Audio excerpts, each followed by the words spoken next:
Hello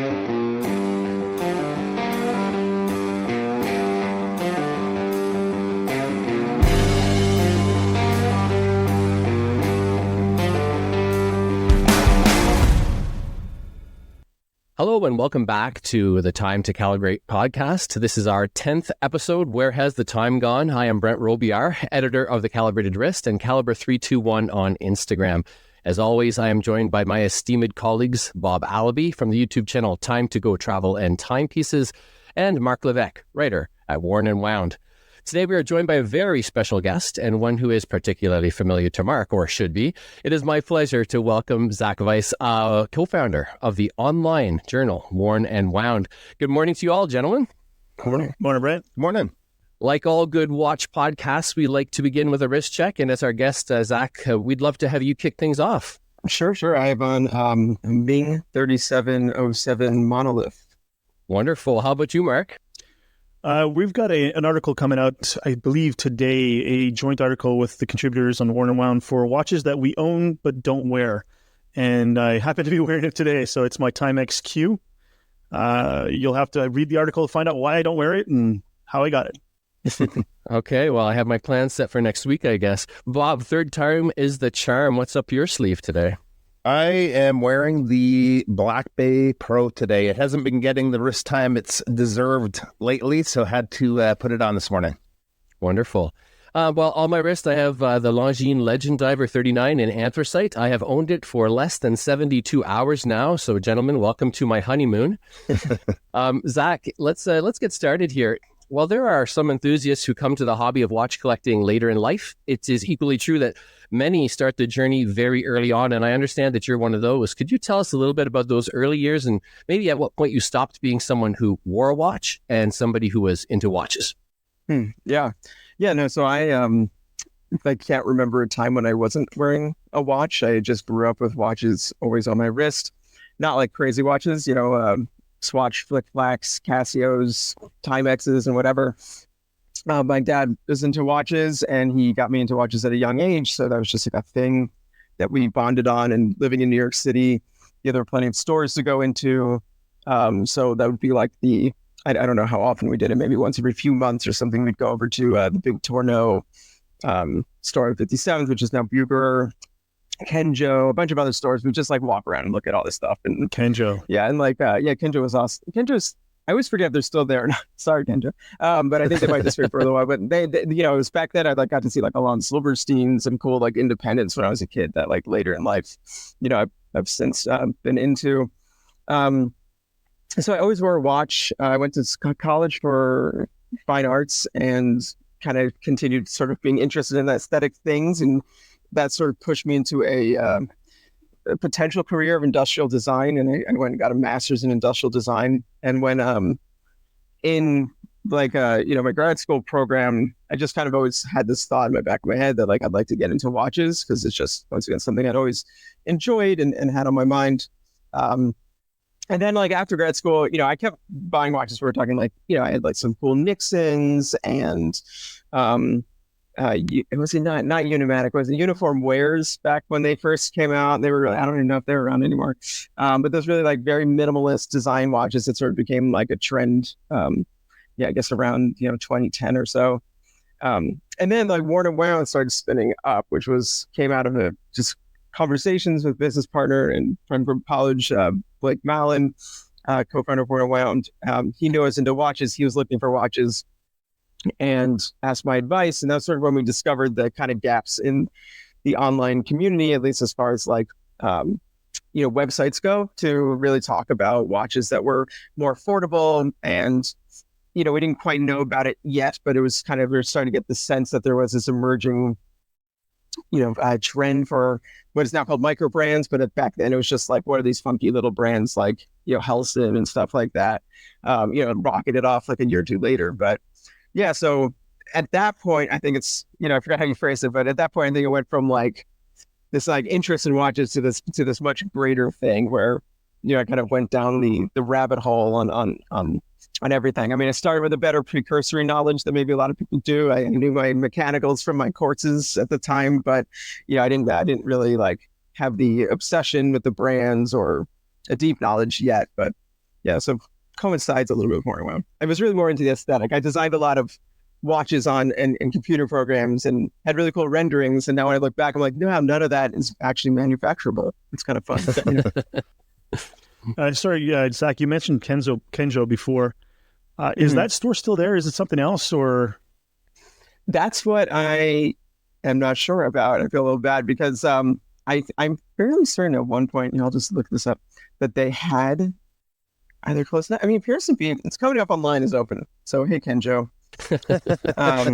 Yeah, I had a friend named Mike who was the manager there at the time, and he used to participate a lot on Time Zone. And when 9/11 happened, he happened to be working that day, and when the towers came down, he had to run for his life, like so many other people, and it completely changed him, like it did many people. And he got completely out of watches, out of retail. He got into cycling, moved out, I think, to Colorado or something, and I haven't heard from him in 20 years or however long it's been. Wow. Yeah, it was quite the experience. Wow. I had a kind of a similar, well, sort of similar early days where I was an owner of watches, but not into watches. And for different reasons, you end up kind of going down the rabbit hole of forums, blogs, YouTube. Once I became passionate about watches, it took a while to learn what I was really into. It's easy to sort of follow the crowd at first, and it's forever evolving our tastes in watches. But I'm just wondering what you look for in a watch in your own collection nowadays versus maybe back when you were first getting into it. Sure. I mean, I think when I was first getting into it, I just wanted to sort of try everything in a sense. I definitely had some, specific tastes. I mean, I wasn't really ever into very large watches just because I never thought they fit me well. When I first got into this, my budget was very, very small. So that was just a limiting factor. I was going first for Seiko 5s. And, I remember, the first time I picked up like a Helson, they come up twice, but the Helson, I was a skin diver, like the one that looked like the 50 Fathoms. I forget the name of it now. That was a huge jump up for me. I went from like $200 to $500, Yeah.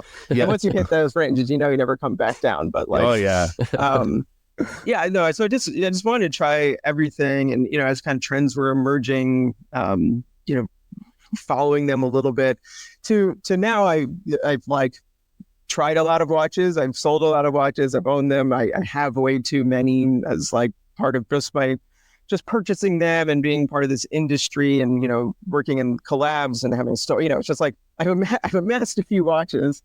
And so now I'm really just more into different experiences and really try to find, I don't know, like watches that still stand out to me as like, it can be harder, which is good. It's like I'm not as drawn to everything that comes out. I have a much easier time being wow, I like that watch, but I don't need it, which is it's a nice place to be. But something like this Ming, which is was watching just purchased most recently. I had nothing else like it. It was nothing that was like kind of this very clean modern design, nothing that's really building off of sapphire like that. I think I have like one other fully PVD'd watch. So this one, it kind of had the potential of filling a niche. So I was like, I'll try that. Plus I just always admired the brand.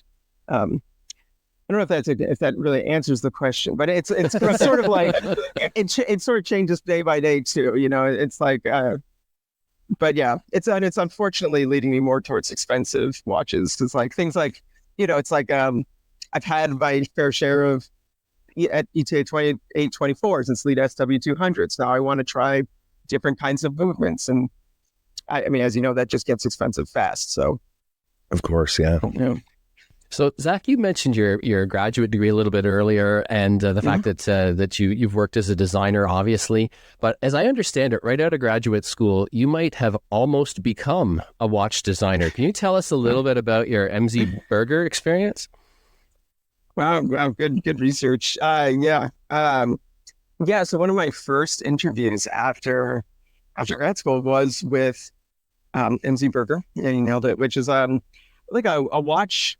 I mean, I don't know what you call them. They're a licensing watch aid company and design company based in I guess in Queens now. They own a lot of different like old names, but they do like Hello Kitty watches and stuff like that. Or at least they did when I interviewed with them like 15 years ago. I believe actually Jonathan from Brew did work for them for a little while too. So, and yeah, I interviewed there, and I had like it was one of those times where you're like given an assignment, which I quickly learned was something I would never ever do again. Like just as like, I was very green. I had like, only been like an intern or something. So it's like the idea, and I mean, take it or leave it, but my advice is never do free work kind of a thing, And so, they asked me to like make a pitch for something. And I mean, I worked really hard on it. I mean, it's like 3D realistic or like photorealistic 3D renders. I still look at these watches. I'm like, you know what? They're kind of cool. Like it was just, the whole idea was it had to be like a, like an environmentally friendly watch. Like came up with this whole like snap together case, and it had a no spring bar design and like different dials you could print. I thought it was rad. It was just not at all what they were looking for. Totally went past them. So yeah, I did not get the job. No. You should put that up on the Word and Wound. Yeah. Yeah, actually, they're fun renders. I should show them at some point. Like absolutely. The things I was doing. So you went to college, I guess, with co-founder Blake Mullen, and you met James Helms later on. Now, creative synergy is really important in your team. We notice it even here on a podcast. But clearly, things have worked out for the three of you. How did you know that these were the right guys, and what was it like working together in the early days? Yeah, sure. So, with Blake, it was like it was easier, right? But so we've known each other since freshman in college. Like we lived down the hall from each other. So we'd known each other for a while at that point. And I mean, once we started Warner Wow without any intention of it being a business. So there wasn't really any like forethought on how this would divide in terms of, our roles in a company or anything like that. It was just like, we like watches, let's make a thing. And then a year in though, we met James, who was running another website at the time called Real Watch Reviews, I believe, which was sort of on a similar track as us. He was reviewing a lot of watches, sort of more affordable things. I think he'd done some Sins and, Braymonts and things like that. But he liked our site. He was like, we should combine forces.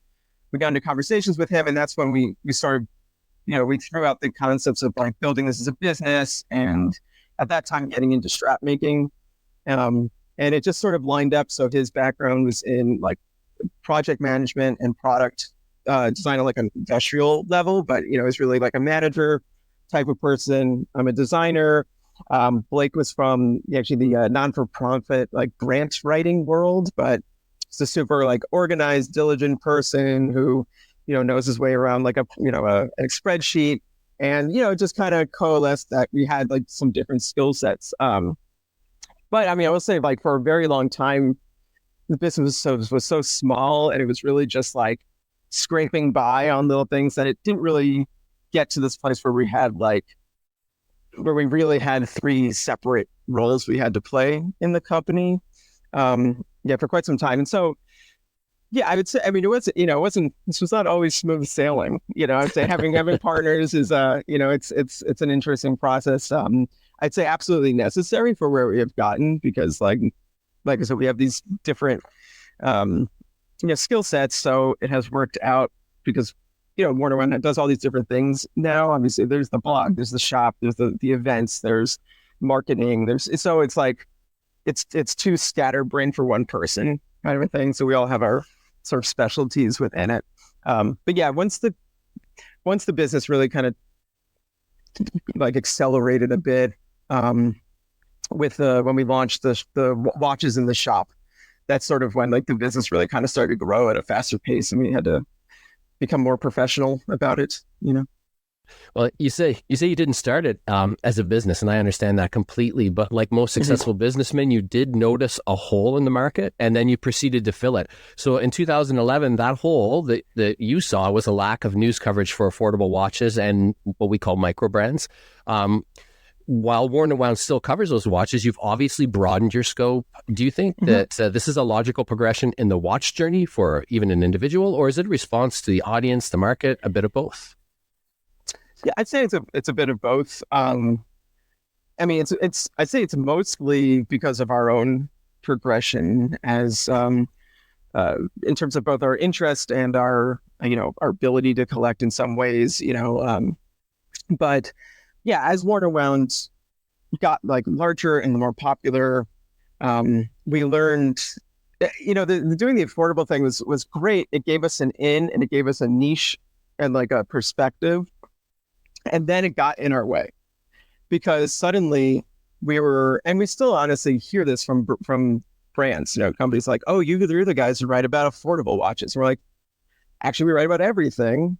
We have an affection for quote unquote affordable watches. This is an industry where affordable is still extremely expensive. So it's like, it's pretty absurd. And it's like, and I might personally appreciate when a brand can do something at $800 that's more clever than what you did at $8,000. Like, I just think that's cool, so maybe I'm a little biased there, but yeah, I mean, our audience grew, we grew, our interest grew, and, our, voice in the industry sort of grew. So it was logical to expand out to those other things, and on a personal level, like there's no price point, or I don't see it as much as price points anymore. It's like, I think Zach Weiss puts it more eloquently, and he's probably written this out. I'm not going to quote him very well, but it's, it's like, it's like art. You don't go to a museum and say, what am I going to buy off the wall? Right. And it's like, it's the same thing with watches. You don't go and see a Roger Smith and say like, wow, I can't appreciate that because I'm not buying it. It's like, no, you just appreciate craft and art. And,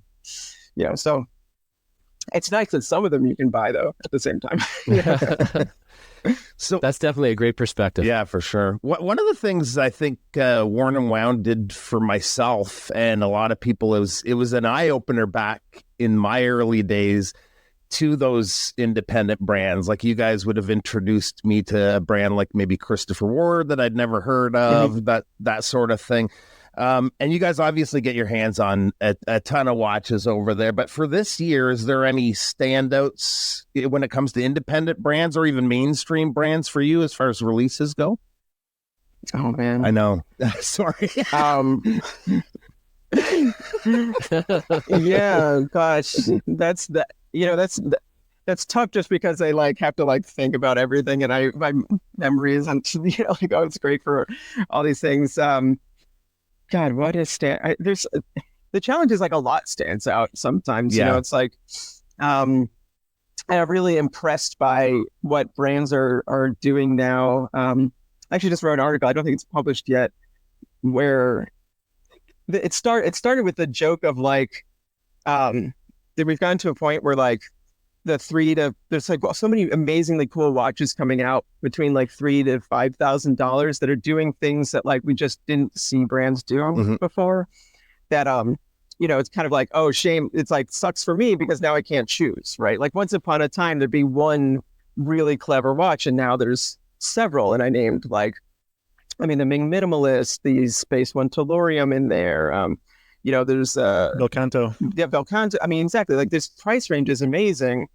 And yeah, just seeing more and more there. So it's kind of tough because we're actually at I think a really impressive point, and Wind Up the Fair was a really good actually opportunity for me to see a lot of those watches for like the first time myself. So I kind of left that with my head spinning, and yeah, so my answer is a little bit like, there's so much. Yeah, I have to agree with you. Yeah.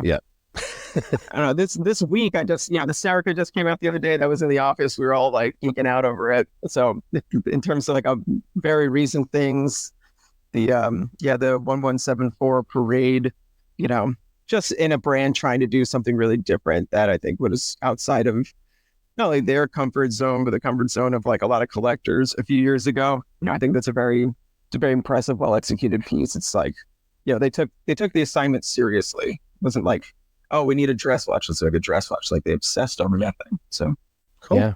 Sure. I think you brushed up against this a couple of minutes ago, Zach, when you talked about comparing an $800 watch that did something clever with an $8,000 watch that didn't do it quite so well. Have you ever been blown away in the same way by something that was inexpensive or affordable that you have been with a luxury piece? In the same way, like... In the sense that Like in this that you looked at that and you thought, this is just as good for what it is as anything else at another price point. Okay. Yeah, I mean, I think now, you see that with a lot of finishing, case finishing in particular. Mark just mentioned the Bel Canto. I feel like that's a watch I come back to a lot, and it's pretty easy to come back to because of its success at the price point.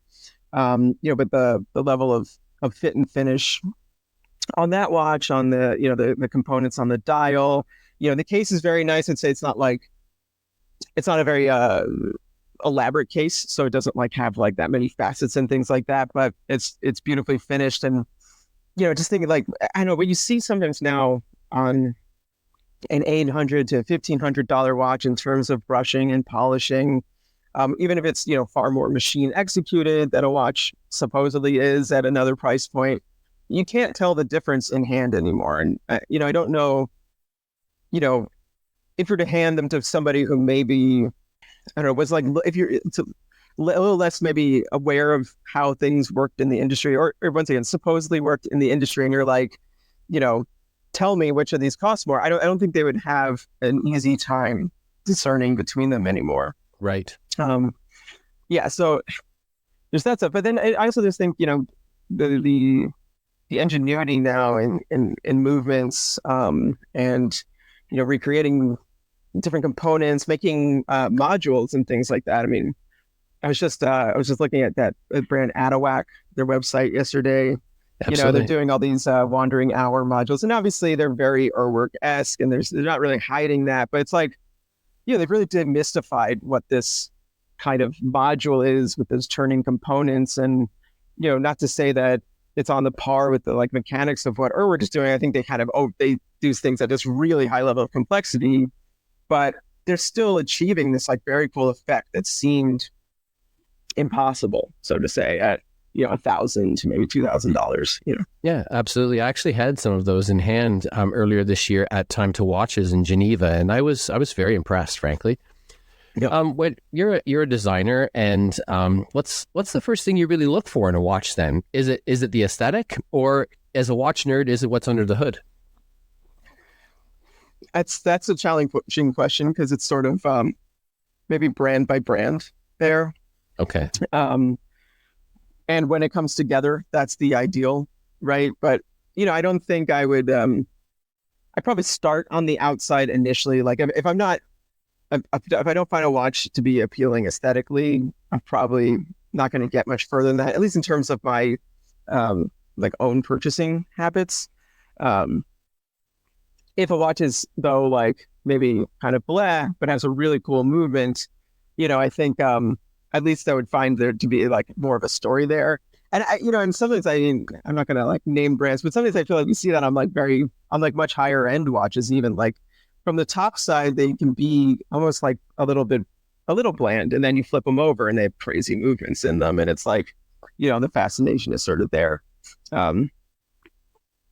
But yeah, I don't know. I feel when you mentioned that, a brand that came to mind is Grand Seiko, which I feel is a brand that really survives on both those levels well and can kind of bring people in different ways. And I've actually talked to them about this in their store, because they're on Madison Avenue and they get people walking in off the street. I'm when somebody comes in, how the hell do you explain a spring drive versus a dual impulse escapement to somebody who doesn't know about watches? And they're well, they it's, I mean, they didn't say it, but imagine they're well, that's where the aesthetic charms maybe take over, in those instances, because it's only so much you can teach somebody at a For sure. So I have a kind of a question my primary outlet when it comes to content is YouTube. And as a consumer of watches or almost any product, I'll read reviews, look at photos, but in the end, video is often what helps me make the final decision. It's the visual aspect, but a lot of time also the enthusiasm or sometimes the lack of enthusiasm of the presenter says a lot. Just wondering how important is the visual medium to the future success of Worn and Wound? Yeah, I mean, certainly. So, I always found when we first started, I felt that other watch websites at the time, and it was a very, very, very different landscape, mind you, didn't really didn't even really have like particularly great photography at the time. And, you know, it was sort of like, well, that was a place we could start, right? They could show you more angles of watches. We could have more natural lighting. And like, I was a terrible photographer at the time, but I still think I might have done a little bit better than some other people at the moment. But, you know, I think everyone's sort of changed how they do that, but it was all about giving you that perspective of like what it might be like to hold a watch, even if you're not. And then we got into video very early for that same reason. You know, we're doing like the over shoulder, style of video, just like floating hands or whatever people called them. And it was kind of to get that much further, right? It's like seeing the rotate, you know, the little things, the way light catches it in motion. I mean, the motion is just so important, obviously, for watches. And that was a very good thing we did. But we very quickly just hit the wall of like the reality of making video, especially as like I had no background in making video. So we would shoot them, and I mean, they would take hours to shoot because it was so like unnerving. And, you know, at first when you're in front of a camera, it's like very, very difficult if you're not used to that kind of a thing. So there's this really laborious process. Then I'd edit them, and like it'd be like 3 a.m. I'd be finishing it the night before I wanted to publish that stuff. Eventually we met Ilya, we became managing editor. He had a bit of a video background, and he like knew how to edit a bit more. And so, you know, for a while we were doing that, but we hit a point where like something had to give at the company because we just had too much going on, and we didn't have the revenue at the time to hire videographers. So video fell to the wayside. And I mean, like personally, I'd say I think that was our biggest mistake we've made, is like that we lost momentum in the video, like on YouTube, because you kind of, as you know, from the YouTube algorithm stuff, you can't just quite like recover from that so easily, because you get like pushed off the priority list or whatever it is. So we've since tried to come back to doing that. We produce, you know, we make videos now much more regularly. We've had videographers full time, and the goal is to be more established on, you know, on those other mediums. But I think the challenge that we're finding, and we've always found a bit, is that there's a style to these different platforms, and it seems like to be successful, at least in like sort of a short-term successful sort of a way, you need to sort of play into those trends to grow. Maybe it's a thumbnail, maybe it's a titling, maybe it's a style of video in general, and it's not necessarily how we want to do it. You know, we just have like, I don't know, so there's a method of how we do things, you know, like a certain style to our content that I think needs to match back to the written content. So it's finding that balance, you know, and I think we're not necessarily making videos that get like the massive hits, because, you know, it's not my style to go on and be like, here's 10 reasons not to buy a watch kind of a thing. Like, I know it'll get clicks, but it's just not who we are. Instead, I make way too long videos every other week about, you know, things that have come out, and just make weird inside watch nerd jokes, you know, and hopefully they'll catch on. But, you know, and then as that goes further out, you know, it's like about decentralizing media and everything, and TikTok and all this other stuff. Like, we're experimenting with that, but I think you can only go so far when it's like unnatural to you at the same time. And I don't think, you know, I'm not about to get on TikTok at my old, you know, and I feel too old for that. Do a little dance. You know, It's just not good. Maybe if we hire some like much younger employees at some point, and they're like, they know how to do this, but until then, you know. Yeah, what you need is those gimmicky shock faces on the thumbnails, or the angry eyebrows, and Exactly. No, and it's just not our vibe. But I was just going to say, maybe you could do a top 10 reasons why we don't do top 10 videos. yeah, exactly. I've joked many times that like we should just do the top 10 best lists of the year as a list. listicle of listicles. Yeah, as someone who writes for many of the Warner One divisions, editorial, wind-up shop, the partnerships, I have to admit at the beginning, the lines between all those divisions was quite blurry for me. I eventually found out that there's quite a wall between them. Can you tell our listeners about that? And how does Warner One identify sponsor content versus editorial? And how is keeping outside voices from influencing editorials essential?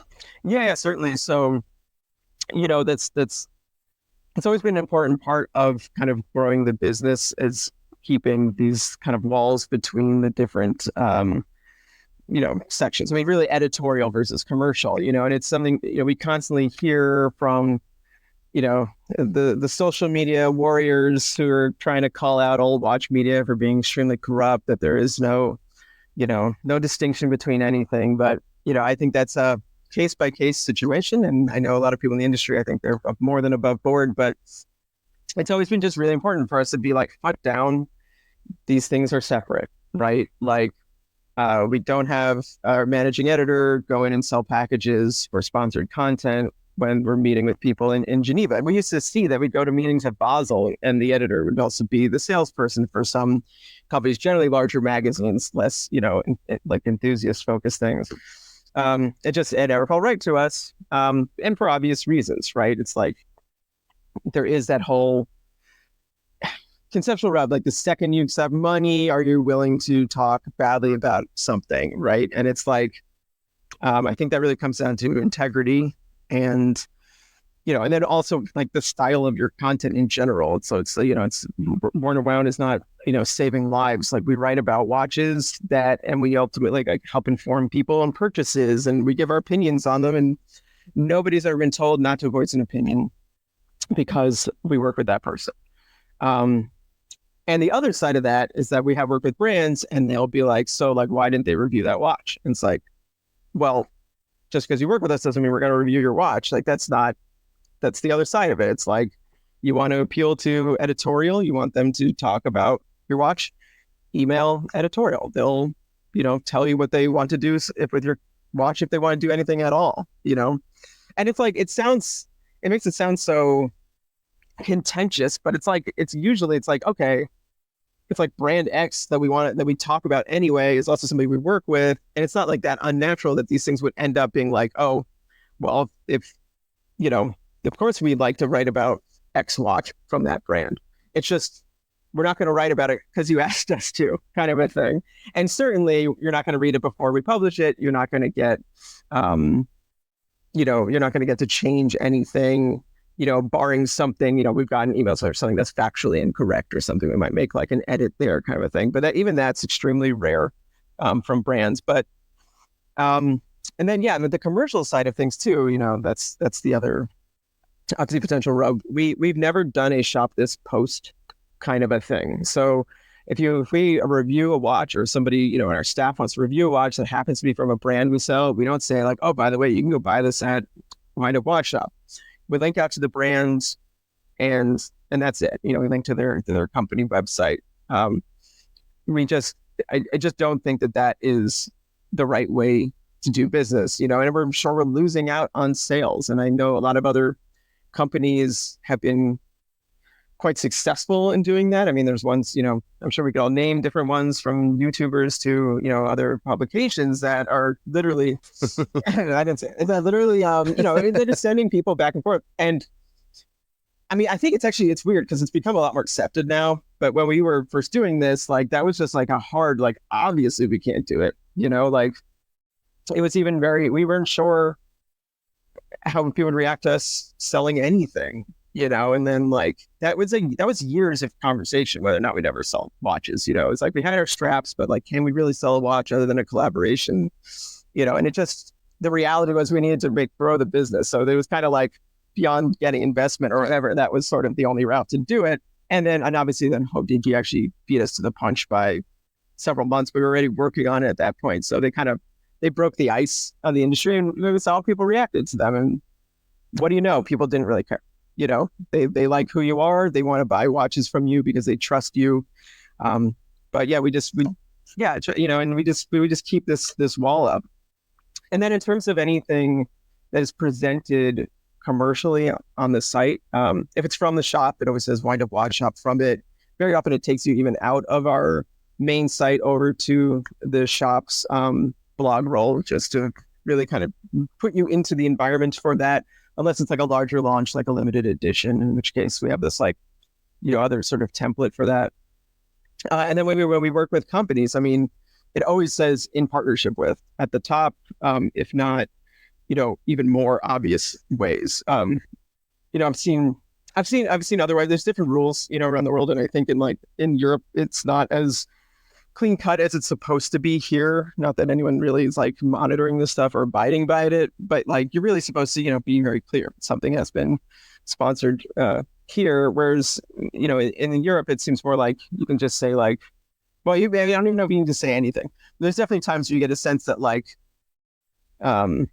brands are paying for content and because it's so like timed for promotion and it's so like aggressive or like has sort of, there's larger campaigns. Like you see a brand 10 times on a website in a week and it's like, well, that doesn't feel too organic, does it? And so, we try to be, cognizant of all that stuff. I mean, editorial and commercial talk in the sense that, well, obviously we're also a small company, everyone talks. It's not like we literally keep these people separated from each other. I want to make that clear as friends and whatever, but like, we have meetings so that, editorial is also aware of the commercial, schedule. So yeah, if we have something we're working on with a brand that is sponsored content, we're not going to drop a review of that watch that same day,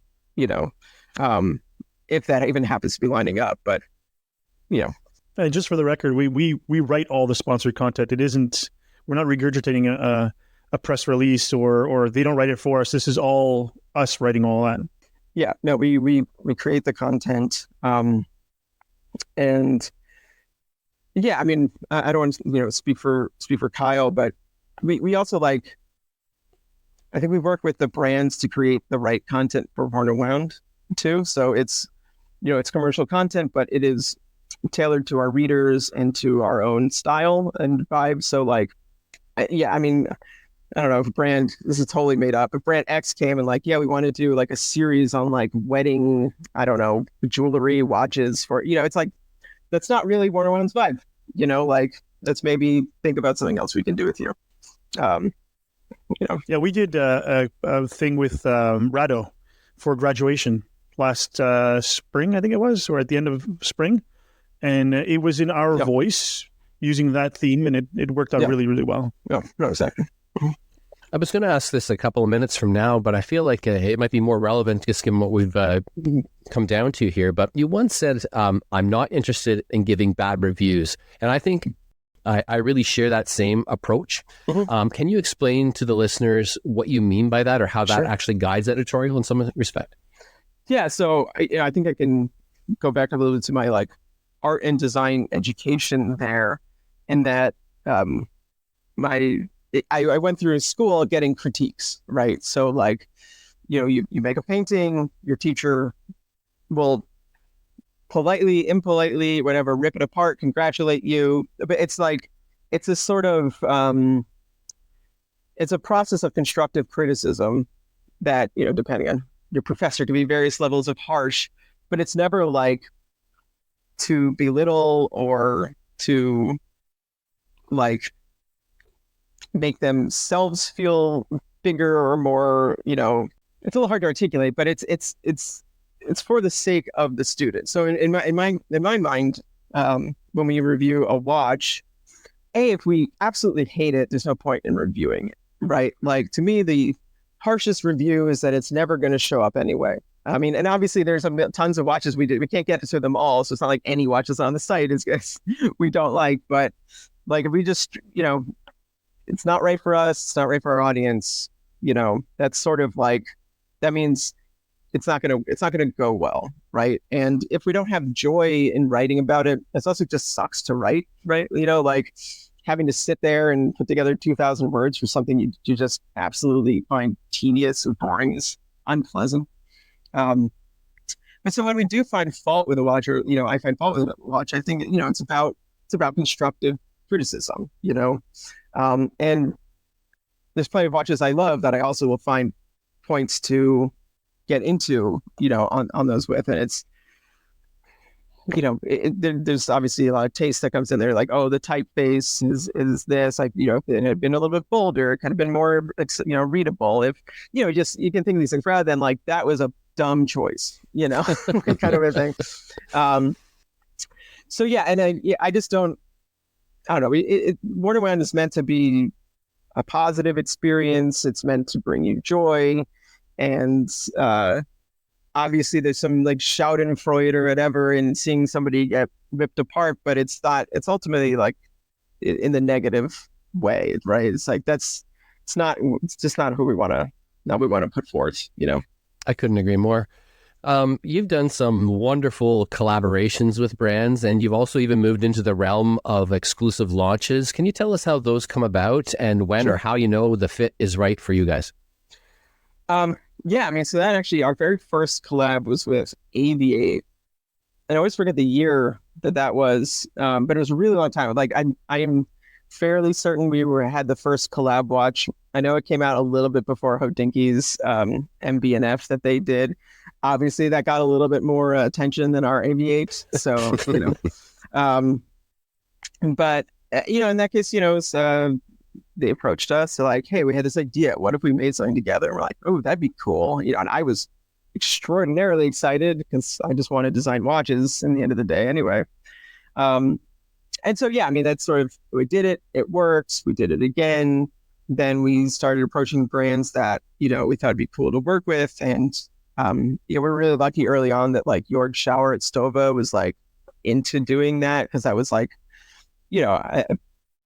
I mean, was and is a brand that we just really revered, and at the time felt like they were much more recognizable, especially in the like enthusiast circle. So, we started working with them, and now it's kind of grown into like from something we would do once a year to something we do several times a year, and it's frankly like it's a part of our business at this point. It's like it's obviously under the commercial side and whatever, but it's a line of business that factors into like our revenue because they do well, right? It's like if we do our job well and make something interesting, then they go towards our annual revenue goals. So, and that's not the approach I take when I'm designing them. That sounded way too businessy. I don't even like the way that sounded, but it's like for me, it's like I want to make something awesome. If I succeed, then it does well, and that's usually that is the approach.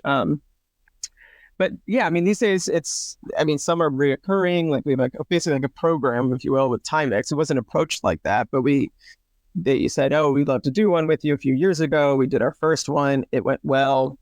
And now it's become this annual thing, which we have to plan at least a full. I have designs ready for that for spring of 2026 already, because to work well in advance for them. Which you're going to share with everyone right now, right? Yeah. Amazingly, I just saw our first samples for literally a year from now yesterday. Like they sent me photos. It's like, wow. But yeah, they're big companies. So you need a long lead, and they're very cool, very excited. Nice. It's just a little bit of a difference in the most recent ones. Changed the dial a bit. And then we still, we approach brands at times that are just exciting to us, or they have just become friendly with. It's an interesting thing. It's changed over the years. It used to be, well, edgy, if you will, almost like, oh, look, you're collaborating with a watch brand. That's pretty cool. And now it's like everybody does it, right? It's like not every other media site, but there's been spin-off companies developed by media sites that just focus on limited editions and collaboration. So the magic of just making a collaboration is, I think, sort of gone.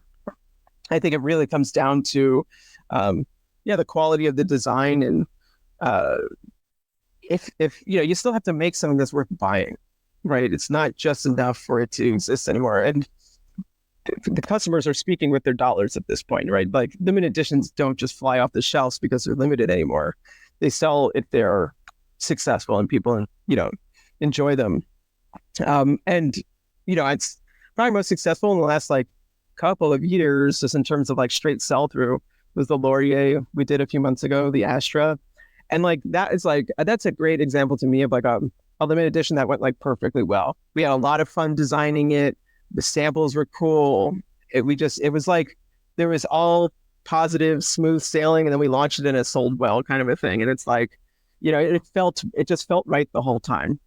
They're cool. They're a good example of just also a brand to work with, because they're like, Zach, you do you. Like, you've come up with something, and we'll bounce it back and forth. Obviously, they want to like make sure it's comfortable to them. I've pitched them some weird stuff in the day, but they're also open-minded. They're like, we like that because we wouldn't put it in our main line, but it still feels like something we want to do with you. And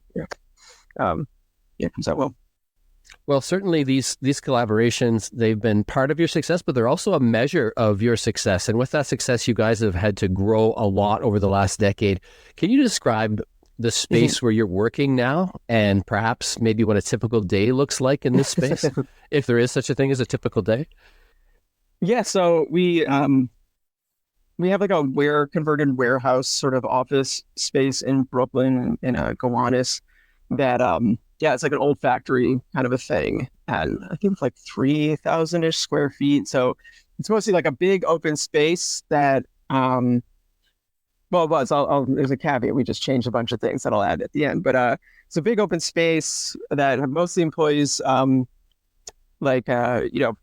their desks in. Not everyone's in New York, so there's also just that. And then but people come in and go. Like Kat will come in probably once a month or so. Same thing with Zach Kazan. And then on the kind of side of this office were some built out rooms that were there before we moved in. And one of those is Blake and my office. Then we have our conference room / video shooting room / podcast room if we're in the office. And then a separate photo studio as well, which is a smaller room, but it's it's good because the flash, you need to keep the flash out of everyone's face when it's going all day. When we used to just have one big space, that was very annoying. But now it's separate.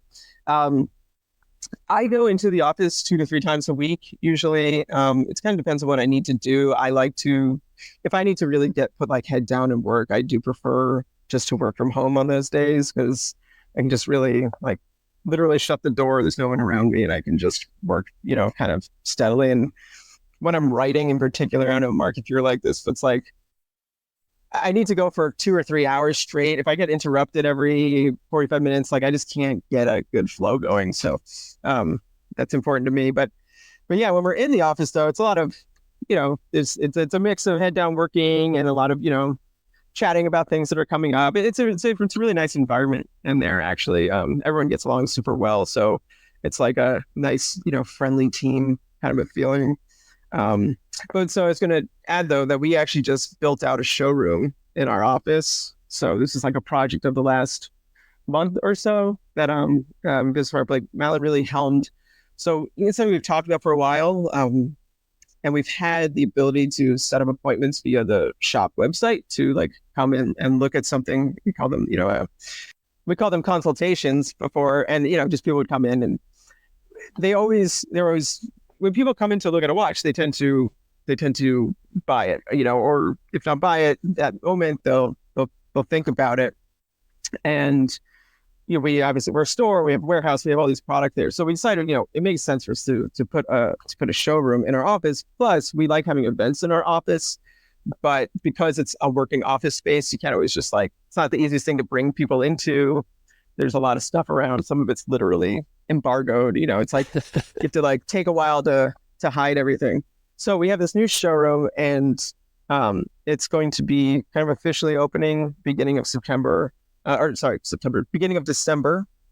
And now we're going to, have the ability to bring people into our office space a lot more. So, check the website in a little while. But if you happen to be coming through New York City, you can set up a time to come to our showroom, look at watches that are on display there, talk to people who are from the team, kind of a thing. So very excited about that, because we've always been sort of, community focused in our way, but at the same time, it's very easy to hide a lot too, and just, do work. And, we want to engage more with people, because, and most of us will say, our wind up watch fairs, things like that. The best part of it is meeting all the people and talking to our fans.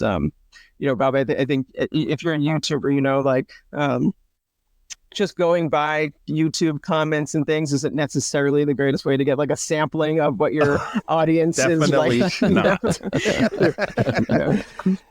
So I actually have a kind of a change of gears question for you just for a second. I always find it kind of interesting to hear people's passions, other hobbies other than watches. And there's one that we share, which is photography. And it seems like a lot of watch people are into photography for some reason. But is that something that was sort of before Worn and Wound, or did that come about sort of developing that skill because of Worn and Wound? And do you still shoot for Worn and Wound occasionally? Yeah, so I got into photography. I got a camera, I should say, like after college, so that when I went to grad school, I could like document my work better. That was just a practical thing, like, and because I didn't have very good photos from college, and at the time digital cameras were different. It's like 2006 or something. Yeah. It's a very long time ago. But yeah, so I got like a Canon Rebel XT DSLR, right? And so like once you have the DSLR, you kind of get into things. But I didn't really like get into photography as like a hobby at that time.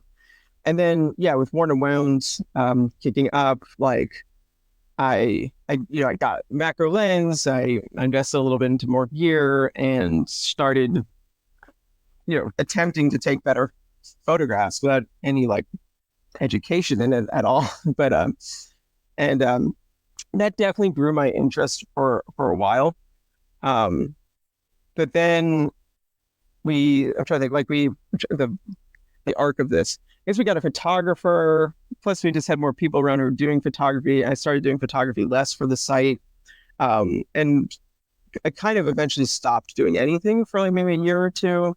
And then I got back into casual photography, actually by way of a reader who was at Wind Up Watch Fair, San Francisco, several years ago, who I talked to a bit, but he knew I had some interest in cameras, and he was just like, Zach, just borrow this camera, just take it, walk around for a few hours. So I was like, okay, cool. And it was a little like a Fuji X100F, and it was. Just shooting on that thing was so beautiful, like the way it felt, the way it sounded. And I was just suddenly like, I just had that immediate, like, I need this in my life. And it was compact enough that I thought, I'll get one of these. I'll walk around more with it. That was, the DSLRs are so huge that like even a small kit was like was just a lot to carry around. And I didn't really like walking around New York City with like 10 pounds of camera on my hip. It didn't really feel natural to me. So yeah, from there that kind of kicked it up again. And yeah, I had a few Fujis and a few Sonys, which we combined since phony. And then no, Zach, this guy in San Francisco, did he have a trench coat, and did he pull the camera out the side pocket and say, "Hey, try this"? Yeah, exactly. Yeah, in the last year or so, I've put in a much more conscious effort actually into becoming a better photographer in my own time. And I spent a little bit on gear, but just things like I'm getting better at flash photography and things like that. And also now that we have like a nice studio set up, like we have some nice gear in the office, I will go in and shoot there. And I do shoot on occasion, maybe like one or two watches for editorial a month. That's cool. But then I have a Leica range for like a Type 240 that I got earlier this year. I got sucked in. I tried to avoid the Leica watch guy thing for I could only do it for so long because they just feel so amazing in hand. And that's really nice. Also, like just a different style of photography from like the studio shooting. It's like there's no fuss. It's all analog. It's kind of puts you in the moment of taking a photo a little bit more. And yeah, so I'm actually more into photography now than I think I've ever have been. That's cool. Yeah, very cool. Yeah, so Zach, I've got some questions regarding podcasting, since that's what we're doing right now. I've been a podcast listener for a long time, as our listeners know. And I've been listening to the Warner One podcast from the beginning, well before Zach Weiss was main host. And it was just you and Blake, two buddies talking about watches. And while the format has not changed very much, it's still friends talking about watches. But now there's a total of 6 podcasts, Changing Gears, Time on Screen, Time on Track, the original podcast, This Week in Watches, and the newest one, Unwinding. While This Week in Watches is shortest one in duration, it probably has the most preparation since it's a scripted news style show. So you host 2 of these shows and frequently participate on the others. How do you keep up with all this? And how do you keep up with that and your responsibilities for Warner Wound?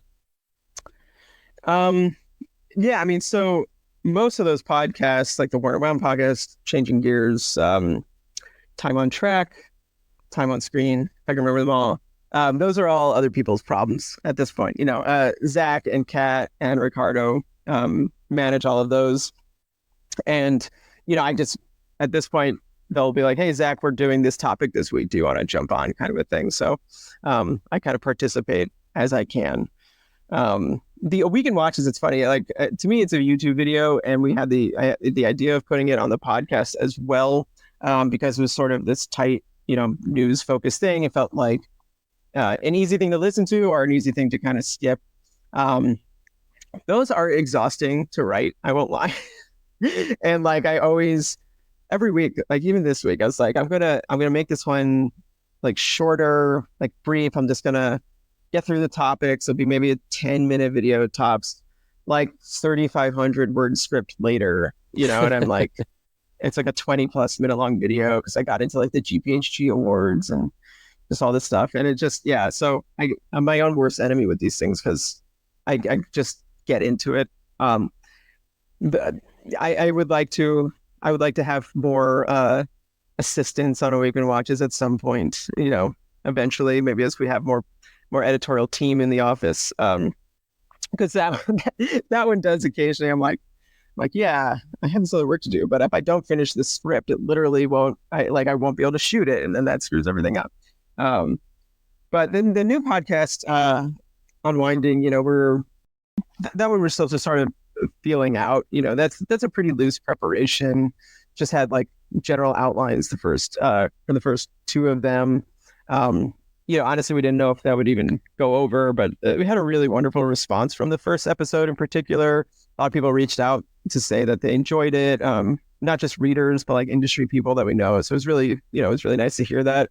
So we're going to keep that up, but once a month, I was like very pointed, like, I don't think I can do another multi-week like preparation kind of thing. We can do this once a month and they'll think about it. Cause even every other week, you're like, oh, that sounds like a good amount of time, but it's right there. You're constantly thinking about it. So that was a challenge, honestly, with the podcast in the early days when it was really, it's me, Ilya, and Blake, but mostly me, Ilya, and I hosting those. And just like every week, it's like, what's our topic? What are we going to do? And it's tough. A month into watches, maybe. Yeah, I've thought about it. I mean, a Week in Watches is already every other Week in Watches. That just doesn't roll off the tongue as well.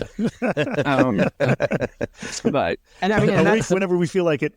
Yeah, and that's literally why it became every other week, because it was a lot of work, and then there wasn't always like enough in just 1 week. Like 2 weeks gives you enough of a gap for like news to build up. But yeah, it was taking too much of my time. So yeah, that new show with Blake, what prompted that? Was it something that Blake wanted to get back on the show, or you've had questions regarding back behind the scenes? What prompted that show? It was actually funny timing, because the concept for it popped into my head largely from like listening to some other watch podcasts and hearing a mix of people talking about the industry and sort of behind the scenes aspects of the industry or the business of being in watch media without necessarily having any experience in it. And I see this a lot also, in comments on social media of people telling other people what it's like to run a business, to run any kind of media business, let alone watch media, about, some of the stuff you're bringing up before, in terms of just like the editorial and sponsorship split. I don't know, this feels like there's like a weird sort of moment happening right now where people are sort of, I guess it's whatever, it's a broader topic, but like sort of attacking media for being like, corrupt. And for us, it's like, this is supposed to be a good time. At the end of the day, we're writing about watches, like, please don't forget it. But the idea just occurred to me, it's like, well, you know what, we have actually been doing this for almost 14 years now. Like, we can't speak to what it's like to run every other, website or like a printed magazine per se, but we've heard a lot of anecdotes. We have a lot of personal experience. Let's at least talk about it from our perspective, so that maybe people don't think you start running a watch blog and within a year you're buying fancy cars and Pateks and whatever, because it's certainly not like that. You know what I mean? It's been a real grind for a very long time, and now the company's coasting, but we're still not buying sports cars and Pateks. You know what I mean? And then and at the same time, so I was like, I actually went and then told Blake, it's like, I was thinking we should do this, we should start talking, and he was like basically at the same time, like, yeah, he would love to get back on a podcast, and it was something he had been thinking about too, because actually between the two of us, like, he is an avid podcast listener. I think not just watch stuff, but really, like that's his preferred like thing to listen to, our podcast. So whereas I actually prefer to listen to music most of the time, because I feel like I spend enough time in meetings that I don't need to listen to people talk the rest of the day. But yeah, so how do you view the podcast wing of Worn and Wound? Was the goal initially to get more eyeballs and hopefully wallets going towards the main website? And if so, is it working?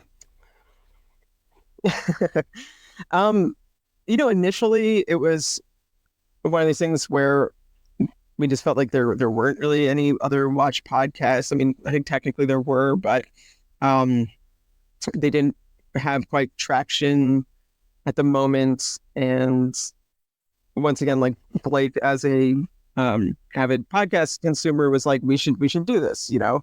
It's fun. Plus, it'll sort of, the idea initially was to kind of capture the conversations we were having in the office about watches that are a little bit more, off the cuff, that ends up in written, editorial, just by the nature of a podcast and just being more casual. In terms of goal, I mean, there wasn't really one. It was, let's do this. Let's see if people like it. If it has any kind of traction, who knows? Maybe we can sell ads on there. But it, I feel like if we went into it, if I give people a bit of advice, if they want to get into like making a YouTube channel or making a podcast or whatever in this industry, it's like, you should do it first for yourself, right? It's like, you have to enjoy it. You have to want to do it, because it's very hard to monetize anything. And a niche podcast can only ever be so big as, the true crime podcasts of the world, kind of a thing. So it's like, depending on what your goals are with it, it's just, there's just realities to, the scope of them. So at this point for us, it's really cultural, right? Like, people really enjoy the podcast. Sometimes they are involved in like sponsorship packages, but it's really not a driver for it at all. Most of the podcasts, you would hear it if you're listening to the podcast, it was sponsored, and they're really, most of the time they are not.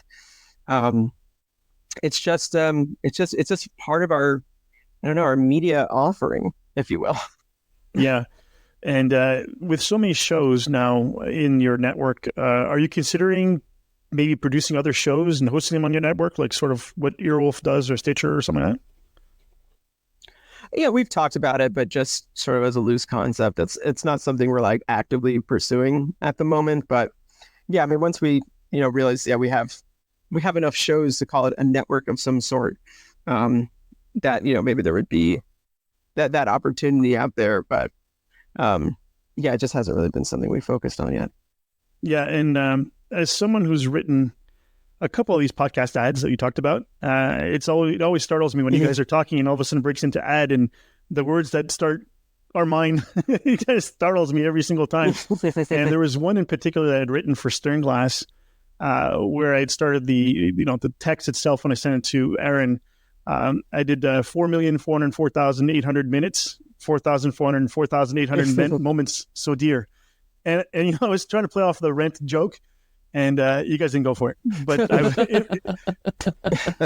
in my head, I could hear Kazan singing that.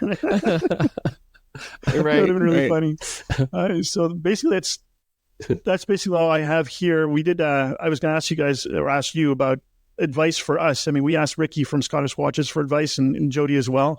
You already provided some great advice as to doing this for ourselves, and we're genuinely curious about the industry and about the people we interview and what we talk about. Is there anything you can give us as far as advice? Yeah, wow. If I knew the question was coming, I would have saved what I just said, right? But yeah, I think it's an industry where people are very aware of authenticity, and I'd say the consumers of the content are the most aware, and then the creators are sometimes aware. You know what I mean? And it's when if you find that that starts to come into question, right? If you're not putting forth something that's true to your personality or why you are why you got into this or why you started it, people will start to become aware of that. It's just in the tone of people's voices, the style of things, it just changes. And, you can see that happen on occasion. And, I think that is at times people's biggest enemy. Because, for example, tomorrow you just only started talking about the highest bids at auctions. I don't know, something silly. It's that wouldn't really be you guys, right? It's it's not what you're into. Even if, let's say, that was the thing that would get you the most listeners, right? So yeah, it's just being honest and true to yourselves. Stay away from I'm just yeah, I don't, and obviously I don't know what you guys have planned, but it's, yeah, and just enjoy it. And that's the other thing. If you're not enjoying it, don't keep doing it. I think I've seen that from people too. It's clearly they've gotten kind of burnt out by the industry at times, but they keep pushing forward. And it's like I said, it's a hard business to monetize, and the rewards aren't so great. So it's don't make yourself suffer either for it at a certain point. Yeah, for sure. We're still learning. This is our 10th episode, and we've been very blessed with having wonderful guests such as yourself come on and talk about their passion and talk about their hobbies. And we're very lucky, and we hopefully will continue for a while. And we're having fun, I believe. So yeah, 100%. 100%.